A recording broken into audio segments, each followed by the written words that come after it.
Tonight on Business Live, the Association of Ghana Industries bemoans the increasing cost of credit, saying that its members are suffering from the recent hike in the Bank of Ghana's key lending rate to 19%.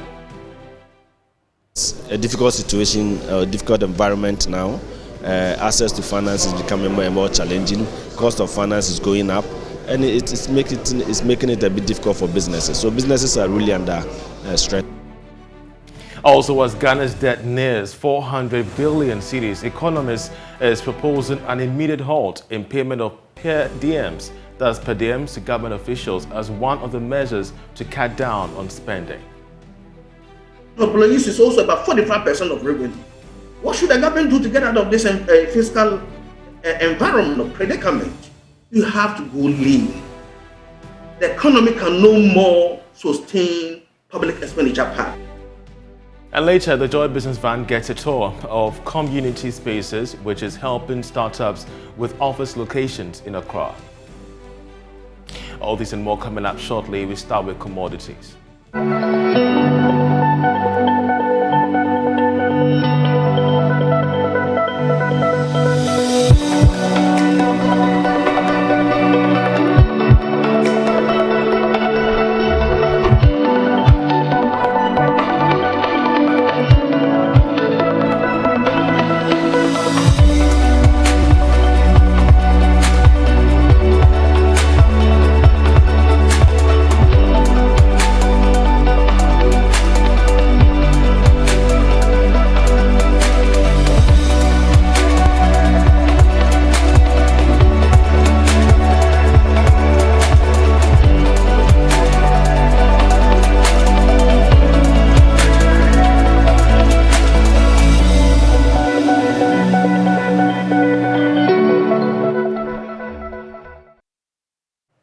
Tonight, the Association of Ghana Industries is lamenting the recent hike in the Bank of Ghana's policy rate to 19%, saying that its members have been gravely affected by the increment, which has increased the cost of loans.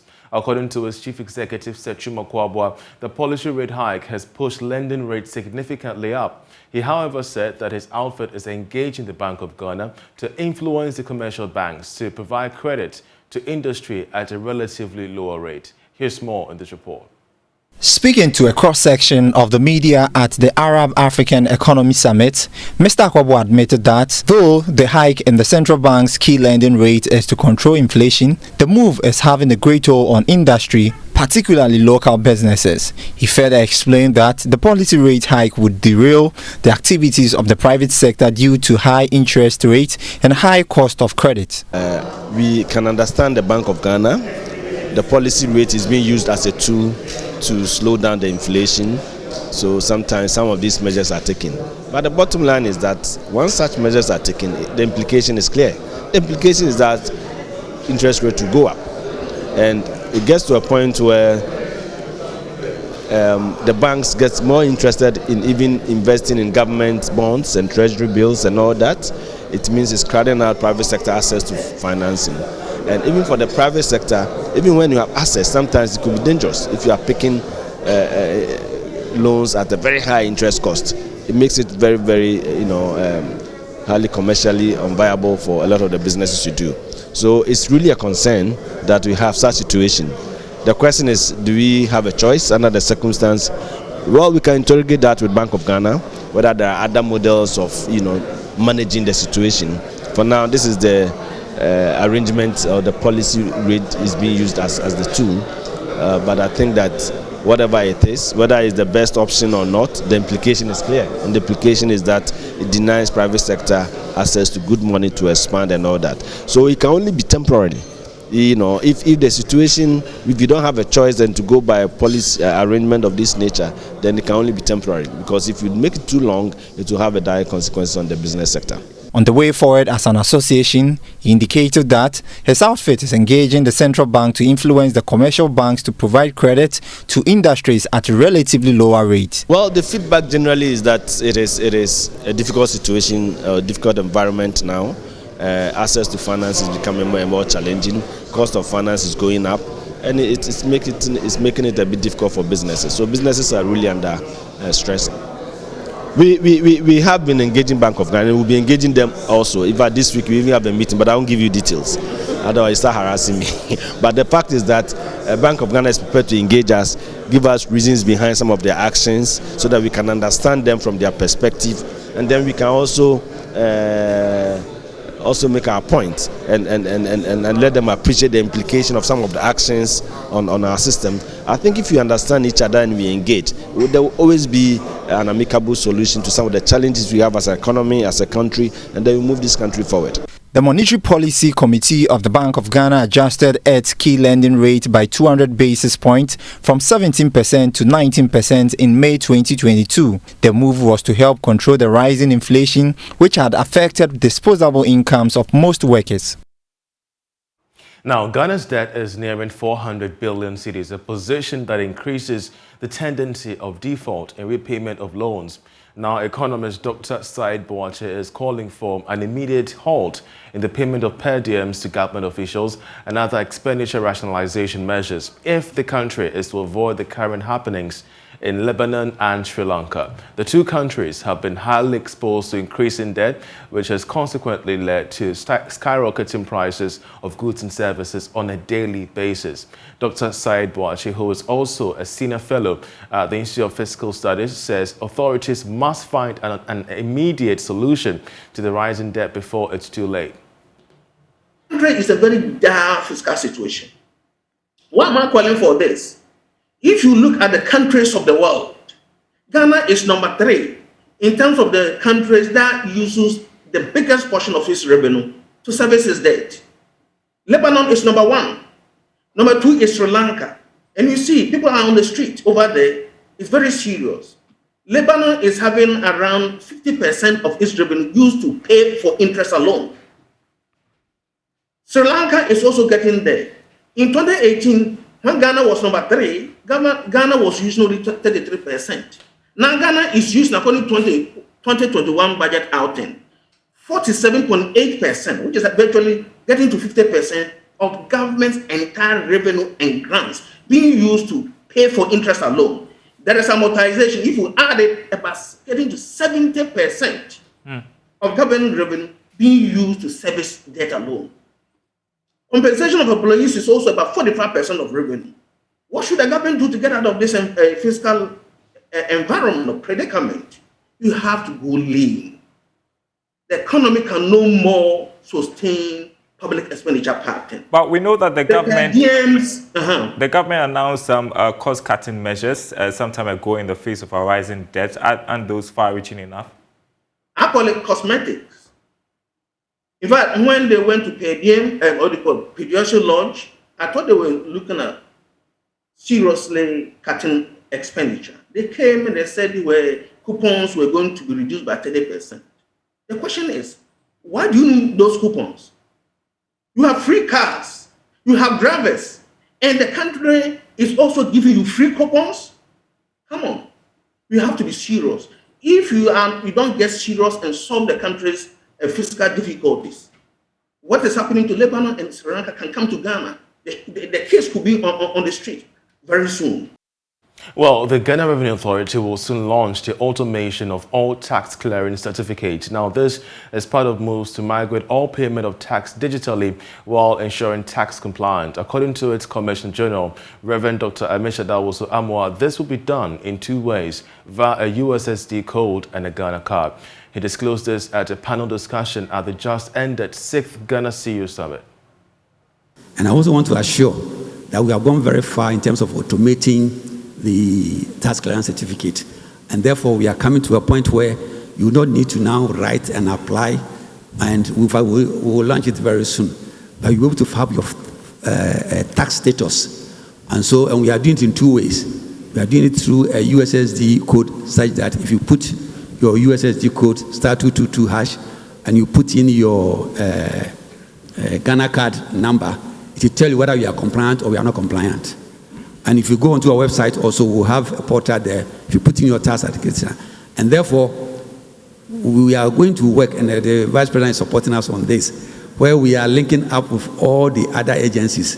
And so the time is coming in Ghana that when you want to renew your driving license, you have to put in your Ghana card number and to tell you whether you're compliant or you're not compliant. If you're not compliant, licenses will not be renewed. You're still watching Business Live. Now, many young entrepreneurs are providing solutions with the use of technology in their respective spaces. Let me take you to the University of Ghana, where some students have developed a non-profit food delivery app to prevent long queues in one of the popular markets on the campus of Legon. James Ashen visited them and comes through with this report.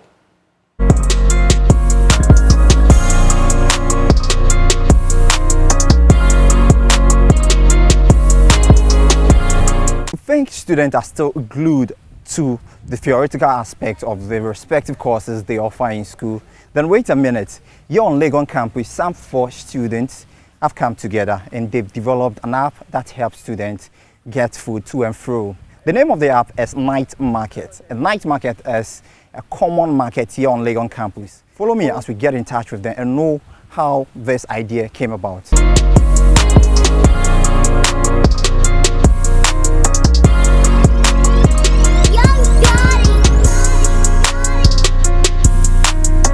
Technological innovation has been a leading agent of social change worldwide since the late 1700s, serving as a conduit into society of development in science and technology. From a computer science background, Patrick and Harry, final year students of the University of Ghana and the Central University College respectively, decided to develop a non-profit food delivery app with their knowledge acquired from their field to support their colleagues on campus. The app is named Night Market, a popular market on the University of Ghana campus. When you say night market in Legon, most students think about food. They think about affordable. They think about a marketplace. So that's why we choose night markets. There's always been a problem of getting food safely and conveniently, since hostels and halls are quite far away from the marketplace. According to Harry, the idea came when they were hungry but could not walk all the way to night market for food due to the distance and to join long queues. Why the name Night Market after several places on Legon campus? We actually had the idea somewhere around early December last year, and that is when we actually came together as a team and decided to build this app that solves the problem that's on campus, which is making everything very efficient for the students on campus. So we actually implemented this on the 21st of February. That is when we actually went live and started operating the Night Market app. Why the app being called a Night Market? The main idea came about because we wanted a place to purchase fruits on campus. We're actually in one of the halls and wanted to get fruits, and we realized we had to walk all the way to the night market to get fruits. And for us, that seemed so far. So the whole idea came about, how do we build a system that makes it easier for us to buy on campus and buy from the night market? These students are not perturbed with not making profit regardless their investment, but looking forward to expand to other campuses. But are you guys getting money out of this? Well, we haven't started making money yet. Our main goal, our focus now is to leverage on the technology we have to make it easier and accessible for students to be able to buy from their favorite vendors. Probably in the future, we'll consider making money from the platform. But are you guys not bothered not making money out of this for now? No, we are not bothered for now. I've actually taken my phone and I'm trying to open the app. I'm sure if I'm to get into the app, I'll get gobe. I mean, Gary and beans. Exactly, you would. Because that seemed to be one of my favorites. Of course you would. Right, so we'll see how the app works and we take it over from there. Okay. So first of all, you have to download the app on either the Play Store or the App Store. So you open your Play Store, App Store, and then you go to the night, you search for Night Market, and then you download the Night Market. And then your payments type, and then you just check out. It's simple and short.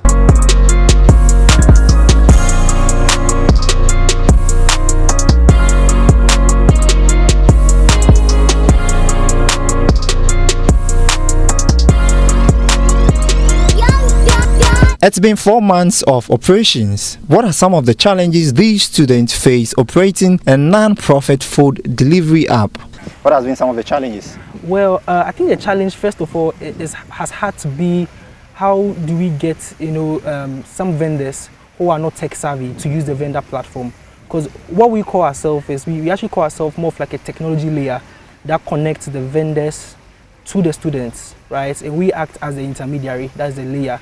So all the vendors do have a platform. So the issue was, how do we get the vendors who are not tech savvy to use their smartphones to accept orders? Because they're actually used to the manual way of doing things, which is the customer goes there to buy the meal. But now how can they accept it on their smartphones?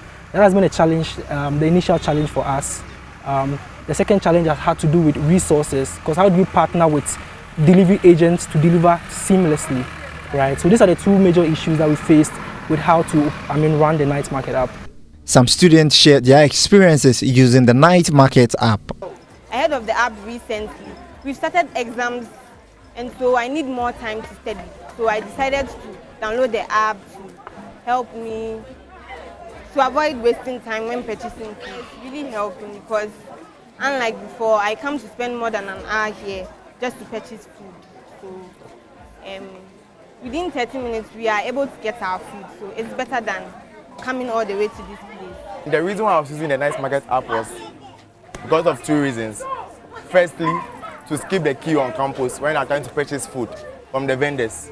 Sometimes you come to campus to come and buy food from the night market, and the queue you meet here, Charlie, is not easy at all. Do you get it? Yes. And second, maybe more time in the sun. The sun will be very scorchy. You get it? Yes. For you to leave a place such as Nelson to this place, or even Legon Hall to this place, come and purchase food, is not easy. Yao, a food vendor who has operated at the night market for years, preferred this to long queues. To walk from the hostel to this place is very far. So some people feel lazy to come and buy the food. So to us, it helps us a lot. You see, the queue, there's sometimes a lot of pressure. When the exam time, it's a lot of pressure, because exam time don't like cooking. Most of the students don't like cooking in exam time, because they don't have time to learn and stuff. So you don't have time to cook. So exam time, the queue is like, I think it helps us sometimes, but sometimes too, a lot of pressure on us. So to me, I would like them to order online, because that was better. Because when they come here, it makes us find it difficult. This is night market, and this is where the app was named after. Right behind me, you could see the queue, and this is what the app sought to find lasting solutions to. For Joy Business, James Ishen. Listen to Business Live. We have more coming up after this break. Just stay with us. Well, that'll be it for Business Live. We'll have more news on myjoyonline.com. I'm Charles Ayitey. Many thanks for watching.